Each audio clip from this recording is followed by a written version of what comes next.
레위기 4장 1절부터 21절까지 말씀이었습니다. 우리는 5월 들어 계속해서 레위기서를 묵상을 하고 있습니다. 월요일에는 5대 제사 중에 첫 번째 제사였던 번제에 대해서, 그리고 화요일은 소제에 대해서, 그리고 어제는 화목제에 대해서 살펴보았고요. 오늘 본문의 4장은 네 번째 제사인 속죄제에 대해서 소개를 하고 있는 그런 본문입니다. 뭐 이렇게 잘 이해가 안 되고 무슨 말인지 잘 모르겠을 수 있으나 제가 좀 정리를 해드리겠습니다. 1절부터 12절까지는 제사장이 부지 중에, 즉 실수로 하나님 앞에 범죄했을 때 어떻게 그 죄를 속죄할 수 있는가에 대한 방법과 관련해서 기록하고 있는 본문이고요. 13절부터 21절까지는 온 회중이 하나님 앞에 범죄했을 때 그 죄를 용서받을 수 있는 방법이 무엇인지를, 예수님의 십자가 사건 이전의 구약에서 어떤 방법으로 그 죄를 사함 받았는지를 기록하고 있는 본문이라고 그렇게 이해를 하시면 되겠습니다. 제사장이 범죄했을 때나 이스라엘 전체가 범죄했을 때나 방법은 같습니다. 즉 1절부터 12절까지와 13절부터 21절까지 방법이 내용이 같다라는 의미입니다. 제사장이 범죄하거나 온 회중이 범죄했을 때는 그 제물이 다른 제물로는 안 되고 반드시 수송아지여야 되고요, 흠없는 것이어야 됩니다. 그리고 방법과 관련해서는 그 피를 여호와 회방문 앞에서 목을 따서 그 피를 가져가지고 성소 안으로 들어가서 성소와 지성소를 나누는 휘장 앞에서 제사장이 손가락으로 찍어가지고 그 휘장 앞에 7번 뿌립니다. 그러면 나머지 피는 어떻게 하냐? 그 다시 그 이방인의 뜰로 나아가 가지고 그 마당에서 그 번제단에 다 붓습니다. 그래서 거기서 모든 내장과 콩팥과 간과 기름들, 기름진 것들, 어제 본문에 다 누구의 것이라고 기록해 있어요? 여호와의 것이다. 가장 좋은 것은 하나님 것이다라고 기록하지 않았습니까? 그 번제단에 다 불로 태우고요. 나머지 가죽과 고기는 어디에 가서 불로 태우는 거 아니? 진영밭 정결한 곳에 따로 지정을 해서 그곳에서 다 불로 태운다라는 것. 그것이 속죄제의 방법이라고 1절부터 21절까지 그렇게 쭉 기록이 되어 있는 본문이라고 이해를 하시면 되겠습니다. 자, 제가 내용과 관련해서 이렇게 간단하게 요약을 했고요. 오늘 본문을 통해서 우리가 세 가지를 좀 깨달을 수 있는데, 첫 번째는요, 속죄제는 선택이 아니라 필수라는 것입니다. 우리가 5대 제사 중에 지금 세 가지 살펴보았고 네 가지 살펴보고 있는데, 번제와 소제와 화목제는 자기가 하나님 앞에 감사한 것이 있거나 기념할 것이 있거나 하나님 앞에 예배드리고 싶을 때 나와서 제사장에게 부탁을 드려 함께 하나님을 예배하면 되는 예배 제사의 내용이고요. 그러나 오늘 네 번째 제사인 속죄제는, 이거는 자기가 하고 싶어서 하는 것이 아니에요. 이건 하나님이 반드시 하라고 하신 소위 의무제입니다. 그러니까 자원제가 있고 의무제가 있는데, 네 번째 제사인 속죄제는 반드시 드려야 되는 제사라는 것이죠. 제가 우리 사랑하는 온리교회 성도님들에게 늘 주일 설교 때마다 강조하는 게 무엇입니까? 아침에 눈 뜨자마자 두 가지 고백을 하나님 앞에 드려야 된다. 첫 번째는 내 인생의 주권이 내 것이 아니라 하나님 것임을 인정하는 하나님 주권 인정 기도를 드려라. 그 어려운 기도 아니에요. 하나님, 오늘도 나를 위해 사는 삶이 아니라 예수님을 위해 사는 삶을 살겠습니다 라고 고백하는 게 하나님 주권 인정의 기도입니다. 여러분, 하나님의 주권을 인정하게 되면 많은 부분에서 부담을 내려놓을 수 있어요. 그리고 조급할 필요가 없습니다. 왜요? 내가 하나님 앞에 순종하기로만 결단한다면 나의 인생과 나의 가정 하나님이 책임지시기 때문입니다. 여러분, 반드시 하나님의 주권 인정하는 기도를 드리셔야 되고요. 오늘도 이 새벽에도 마찬가지입니다. 첫 번째 드리는 기도는 하나님 주권 인정 기도입니다. 그리고 두 번째 기도가 뭡니까? 예수 보혈로 덮는 기도를 하시라고 제가 늘 강조하죠. 여러분, 죄를 짓고 싶어서 짓는 사람이 어디가 있겠어요? 그죠? 나는 하나님 앞에 하나님이 원하시는 대로 살고 싶은 결단을 한 사람만이 그렇게 신앙을 고백하고 믿음 생활을 시작하는 거죠. 그런데 우리가 죄를 짓고 싶어서 짓는 것이 아니라 부지중에 지어요. 그리고 내가 원하지도 않았는데 내 생각과 마음에 하나님이 기뻐하시지 않는 생각과 마음이 내 생각에 내 마음 가운데 그렇게 뿌리를 내릴 때가 얼마나 많습니까? 그래서 아침에 하루를 시작하기 전에 반드시 내 마음과 생각을 예수님의 보혈로 덮는 기도를 해야 됩니다. 그리고 우리의 가정을 보혈로 덮는 기도를 해야 되고요. 우리 남편과 우리 자녀들을, 또 내가 오늘 해야 될, 감당해야 될 모든 스케줄 가운데 예수의 보혈로, 보혈의 능력으로 정결케 되고 거룩게 되고, 하나님 실족하거나 유혹에 넘어지는 일이 없도록 나를 좀 도와달라고 하는 기도를 반드시 드리셔야 됩니다. 이 두 가지 기도를 드릴 때에 제가 첫 번째 어떤 말씀을 드리고자 이 말씀을 드립니까? 속죄제는 선택이 아니라 필수다. 그래서 오늘 이 아침도요, 여러분 예수의 보혈로 여러분의 마음과 생각, 머리끝부터 발끝까지 다 보혈로 덮으세요. 이 구약의 제사는 날마다 범죄했을 때 하나님 앞에 나와서 드려야 되는 의무제지만, 이 모든 구약의 제사를 다 취소시키시고, 아니 다 성취하시고, 영단번에 한 번의 제사로 이제는 누구든지 짐승의 피가 아니고서도 예수님을 믿는 믿음을 가지고, 예수 보혈이 나의 죄를 정결케 했다라는 믿음을 가지고 하나님 앞에 나오는 모든 자는요, 다 정결함을 받습니다. 믿으시면 아멘.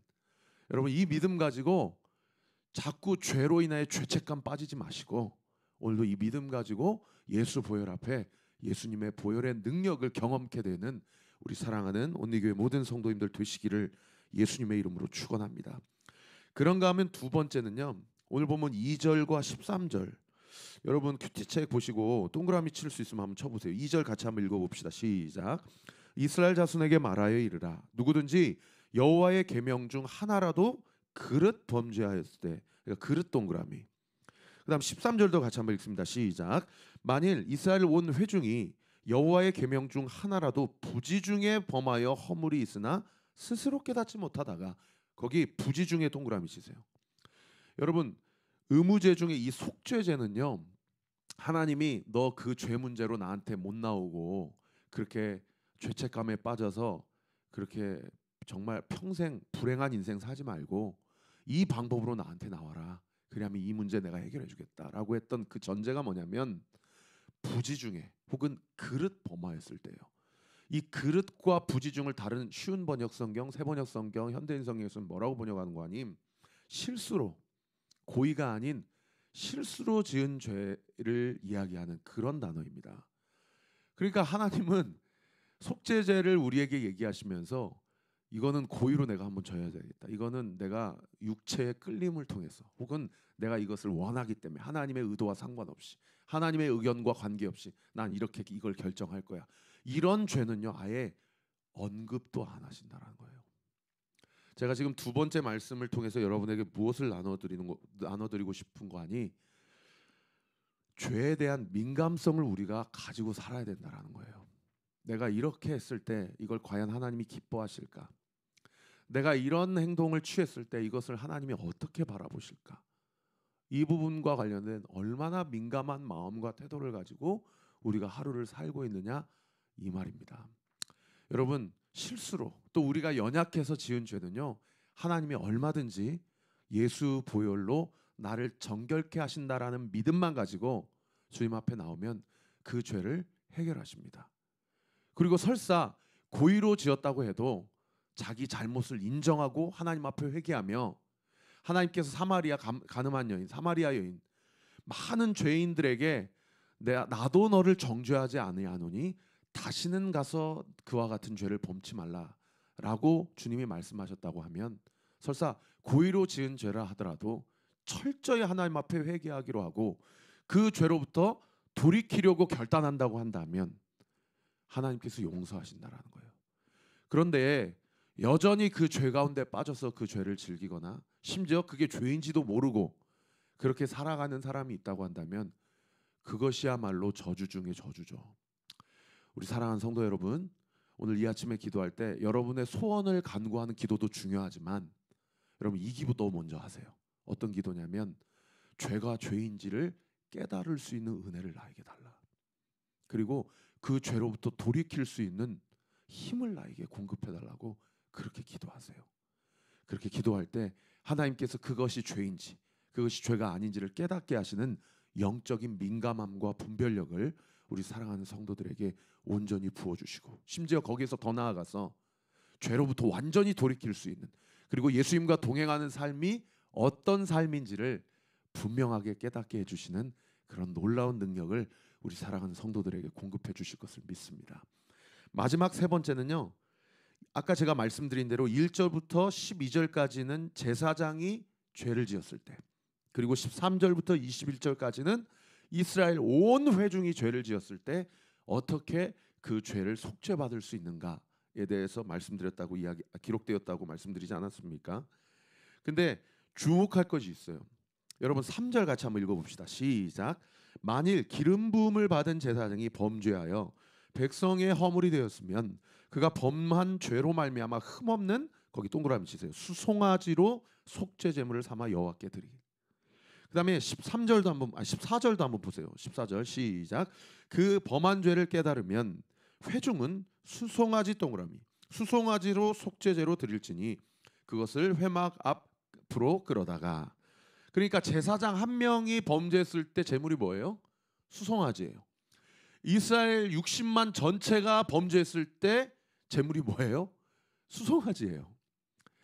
이제 내일 본문에 살펴보겠지만은, 내일 본문에 족장이 죄를 지었을 때 또는 평민이 죄를 지었을 때 그 제물이 무엇인지 다 기록이 되어 있습니다.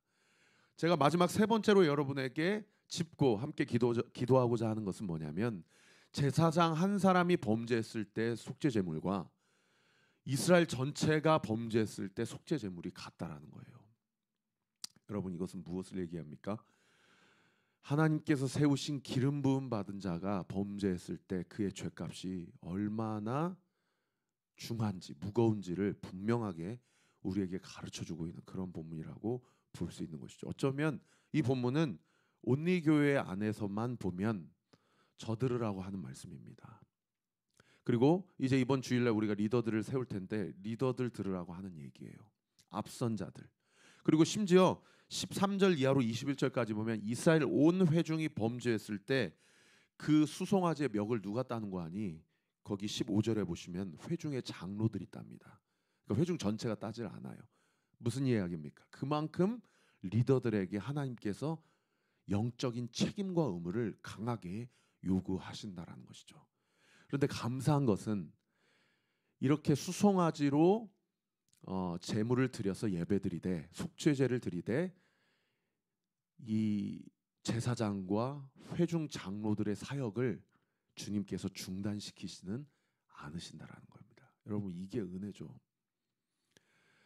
사랑하는 성도 여러분, 우리 온리교회를 위해서 여러분이 반드시 시간을 내어서 기도하실 때 저를 위해서, 제 아내를 위해서, 저희 가정을 위해서 꼭 기도하셔야 됩니다.